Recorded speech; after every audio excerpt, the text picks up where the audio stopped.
And like I said, it's a refreshing show. It's a warm show.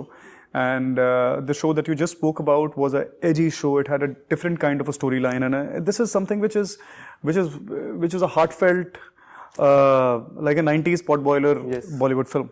यार मतलब ना mother's को वो सब लॉजिस्टिक्स और रैशनल और ये सब समझ नहीं आता है. उनको बस इतना पता है कि ये जो सोच रहा है वो हो जाए, और इसलिए शायद उनकी दुआ सबसे ज्यादा लगती है. मतलब फादर से भी ज्यादा मदर की दुआ इसलिए लगती है कि मदर को ना पता ही नहीं कि इसमें क्या चैलेंजेस होते हैं. ऑडिशन नाम की भी कोई चीज होती है, कि अच्छा ये फलाना स्टूडियोज होते हैं, फलाना प्रोडक्शन हाउस होते हैं. उनको तो कोई गणित पता ही नहीं है, कुछ नहीं पता है. उनको सिर्फ इतना पता है इसके मन में इच्छा है वो पूरी होनी चाहिए. तो इसलिए उनकी दुआएं लगती हैं, और हर जगह हर बच्चे को जो है मदर्स की दुआएं लगती हैं. मैं तो हमेशा, अभी किसी और से भी बात हो रही थी, मैंने कहा मुझे यंग लड़कियों को पता नहीं, मेरे साथ माओं की बहुत दुआ है. राइट. वो मतलब आपकी भी मदर मुझे जानती होंगी, मुझे पता नहीं आपकी यंगर सिस्टर जानती है कि नहीं जानती, बट आई थिंक मतलब ये आपने बहुत सही बात कही कि ऐसा कोई नहीं होगा हमारे देश में, कि अब तो देश के बाहर भी, कि श्री राम और श्री कृष्ण जिसके दिल के करीब नहीं होंगे. राइट. जो अपने लाइफ के छोटे बड़े क्राइसिस के अंदर इन दोनों आर्केटाइप से आप इंस्पिरेशन ड्रॉ नहीं करते होंगे. ये इम्पॉसिबल है, होना ही पॉसिबल नहीं है. तो मतलब कि, और खासकर इस जैसा कैरेक्टर ना, लखन जैसा कैरेक्टर जो है, जो अब एक महाभारत से बड़ा युद्ध मुझे नहीं लगता कि पूरी सृष्टि में कभी हुआ होगा. वो एक तरीके की ऐसी एपिटमी है of war, of strife, of differences and all kind of things. जो एक कैरेक्टर जिसके चेहरे पे सदा मुस्कान बनी रही, वो श्री कृष्ण थे. राइट. तो वो एक बहुत बड़ी इंस्पिरेशन है आपकी डेली लाइफ में लेने के लिए, कि मतलब the world will throw everything it can at you. Right. But can you not look at it with a graceful smile on your face. तो ये इस कैरेक्टर के लिए भी बहुत बड़ी इंस्पिरेशन है ये, कि मतलब there is a whole lot of, इसकी बैक स्टोरी भी बहुत डीप है, बहुत चैलेंजिंग है, मगर ये हमेशा अपने चेहरे पे मुस्कान लिए हर किसी से मिलता है. एक वाइब्रेंट पर्सनालिटी के साथ हर किसी से मिलता है. इसका दिन अच्छा जा रहा हो ना जा रहा हो, लेकिन किसी और का दिन अच्छा करने की कोशिश करता है. बहुत इंपॉर्टेंट इसलिए है कि जब तक आपको कोई रिजेक्ट नहीं करेगा, आपके अंदर क्या फ्लॉ है आप कभी उसको एक्नॉलेज ही नहीं करोगे. राइट. आप कभी जाकर के जिस भी पायदान पे आप खड़े हो, क्रिएटिवली, स्किल वाइज, आप खुद को बेहतर करने की कोशिश नहीं करोगे, क्योंकि आपका पेट तो भर गया ना. किसी ने वैलिडेशन दे दिया आपको, और अगर जल्दी वैलिडेशन से ज्यादा बड़ा श्राप हो ही नहीं सकता. सस्ती तालियों से ज्यादा बड़ा श्राप साला हो ही नहीं सकता. हो ही नहीं सकता, इम्पॉसिबल है. उससे बेहतर हमेशा वो होता है कि कोई आपको जो है कहे, धकेल दे आपको. राइट. कि तू लायक नहीं, अभी तू लायक नहीं, कोई बोलेगा तो आपको हमेशा उसको रॉ मटेरियल बना लेना चाहिए, जाकर के लायक बन के वापस आना चाहिए. इतना मजबूर कर देना चाहिए सामने वाले को कि वो लायक बोलना तो बहुत दूर की बात है, खड़े होकर ताली बजाने पर मजबूर हो जाए. करेक्ट. तो वो उसको हम कैसे लेते हैं, वो तो कोई बोलने वाला तो कुछ भी बोलेगा, हम कैसे लेते हैं वो एंटायरली हमारे ऊपर. मेरा बिजनेस माइंड पता नहीं शायद नहीं इतना काम करता. मेरा सिर्फ एक बड़ा ही सिंपल और clear this thing, that if the log line of the show has merit and the character aligns with the actor, which in this case is myself, if that marriage is a marriage of love, it's not a loveless marriage, then the project has merit. Right. Actually जब हम लोग इसमें आए तब हमें नहीं पता था कि जियो सिनेमा पे आने वाली है. उस टाइम वूट था. राइट. एंड ये वूट has become a part of Jio cinema just recently. तो उस टाइम हमें नहीं पता था कि ऐसा कुछ होने वाला है. ये तो आई थिंक एक दूसरी फोर्स है जो प्ले करती है, दूसरी फोर्स है जो खेल खेलती है. वो तो response is amazing. The response is just phenomenal. You are talking about Faraday, and Faraday we मतलब right now all we have put out is the first look. Within the next month or two, we'd also be putting out an announcement teaser of the film, and then we have our own plan of how to project the film. It's a very unconventional plan. So the response has been absolutely phenomenal, is an understatement. I mean, everybody has aligned to it. It was just a look, but the way people have showered their love and positive intention, it's unprecedented. I'm very thankful. You know, an actor should only be selecting a film or a project only out of his own gut. Right. उसमें किसी और का कोई योगदान नहीं होना चाहिए. Selection में किसी और का कोई योगदान नहीं होना चाहिए, क्योंकि वो गलत हो सही हो, कम से कम वो सीना ठोक के बोल सके मैंने किया. ये मेरा चुना हुआ है. उसमें 50 लोग, too many cooks, I feel they spoil the broth. So वो ज़रूरी है कि क्योंकि आपके साथ क्या अलाइन करता है वो सिर्फ आप जानते हैं और कोई नहीं जानता। हाँ, उसमें आप किसको इन्वॉल्व करना चाहते हैं, कौन टेक्निकली किसको हेल्प करना चाहिए, क्रिएटिवली किसको हेल्प करना चाहिए, वो एक दूसरा। बट एक लॉग लाइन और कैरेक्टर और उसकी लिखावट कैसी है वो कम से कम उस इंसान को, क्योंकि तभी आप फ्लेयर से कर पाओगे उसको। तीनों कैरेक्टर जो है वो अपनी फैमिली के लिए कुछ भी कर सकते हैं। राइट। तीनों ही कैरेक्टर ऐसे हैं। और ये बात जो है मेरे अंदर भी है, पता नहीं मैं इतना एक्सप्रेसिव हूँ कि नहीं हूँ, मगर ये भाव मेरे अंदर ज़रूर है कि मैं अपनी फैमिली के लिए I can do anything. Again I am saying I may not be as expressive, but when it comes to it, that is the most important entity in my life. So yeah, that would be it. And what else? How do I select it? I think मेरा prerequisite यही रहा है कि मैं जो किरदार मुझे दिया गया है मैं उसके साथ सिनर्जाइज करता हूँ कि नहीं करता हूँ, उसकी पर्सनालिटी के जो बीट्स हैं क्या मैं कहीं अपने अंदर ढूंढ पा रहा हूँ कि नहीं पा रहा हूँ, यू नो।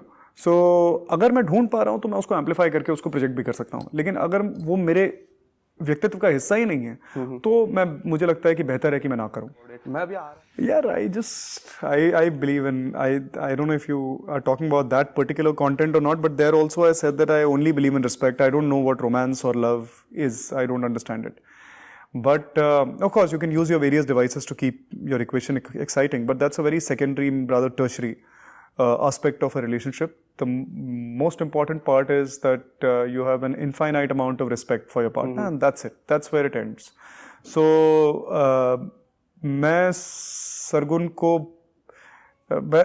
एक आम नज़रिए से उसको देखता ही नहीं। मुझे वो एक लड़की की तरह या एक औरत की तरह मेरे को दिखाई नहीं देती, मुझे वो कुछ और ही दिखाई देती है। मुझे उसकी आभा एक अलग किस्म की दिखाई देती है, और वो शायद दुनिया ने बाद में देखनी शुरू की हो, लेकिन मैं उसको बहुत पहले से बोलता हूँ कि तू, लोगों को पता ही नहीं है, लोगों को पता ही नहीं है कि तू क्या है और क्या बनने वाली है। They don't know it, I am able to see it.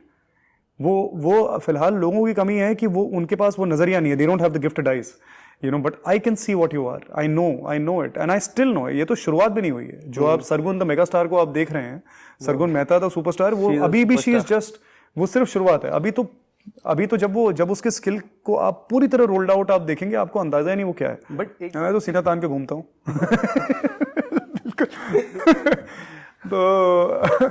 तो जैसा आपने कहा है, आई थिंक आपसे पहले कोई और बैठे थे कि हमारी नज़र में तो ये वहाँ के जमाई राजा ही हैं। राइट। तो मैं सही है, जमाई की तो जमाई राजा तो है ही हम। So yeah, I mean they love her like a daughter, right? And they shower the same love on me, and that's all that matters. No, there is no barrier. Language तो एक किस्म का बैरियर होता है। अगर आप मुझसे पूछें, मेरी नज़र में तो कोई बैरियर है ही नहीं। या तो सुरताल है या सामने वाला बेताला है, सिर्फ ये एक बैरियर है।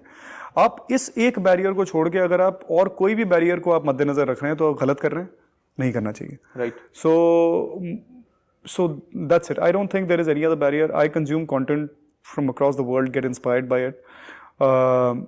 I love actors and performers and technicians across the world, and I love it when I love music from across the world, across the entire the all demographics. हमारी अपने देश के अंदर भी जहाँ कंटेंट बनता है, सिनेमा बनता है, मुझे सैंपल करना, कंज्यूम करना बहुत अच्छा लगता है, चाहे वो मलयालम हो, तेलुगु हो, तमिल हो, मराठी हो, गुजराती हो, पंजाबी हो, बंगाली हो। I love Bengali films as well. So I'm a fan of cinema. Cinema ये किसी बैरियर का मोहताज नहीं। अब उसके लिए मेरे पास भी क्लियर आंसर है नहीं। I think that's something that the platform and the production is best suited to answer. But yes, 100%. My favorite film. There are many यार, बहुत सारी हैं, मतलब किसी में कुछ होता है।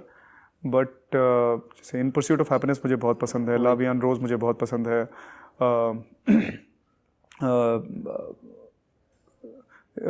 जो जीता वही सिकंदर मुझे बहुत पसंद है। There's so many films यार, मतलब Interstellar is one of my favorite films. Quite a few. Favorite actor? Kamal Hasan, mister Bachchan, Dilip sahab, and बाकी you can learn from absolutely everybody. Yes.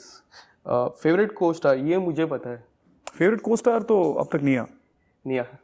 Favourite singer Kishore Kumar यार, मैं पता नहीं क्यों इतना सोच रहा हूँ। Matsakand. Same here. Now Lakhan Leela Bhargav. Favorite South sir. Again, many names, but Rajni sir, Kamal sir, Yash, Prabhas, Vijay Thalapathy sir. Yes. So many. Mohanlal sir. I can go on and on. मेरे को सब इतने ज़्यादा ज़बरदस्त लगते हैं मुझे. Last two. Favorite South movie? Dalapati, Iruvar. They're both Mani Ratnam films. There is a film that not many people have seen, Fahad Fazil ki. It's a film called Trance. Okay. Amazon Prime Pay. If you like cinema, then you must watch it. It's one of the dream roles that I want to play. I want to really play a role like that kind of a arc. Favorite director? And why? Favorite director and why? I think, like I said, मुझे money sir की फिल्में मुझे बहुत ज़्यादा मतलब मैंने I've sampled all the films that he's made and I think he's one of the geniuses we have. So because of the sheer palette that he can explore and the range that he can explore. Other than that, from the same viewpoint, for just the fact that a director having an ability to say all kind of stories with ease and power and whatnot, then I'd say that the Mani sir would be one. Karan Johar is I saw Rocky and Rani and it filled my heart that I have yet again seen a full-fledged Bollywood film. So Karan sir would be one.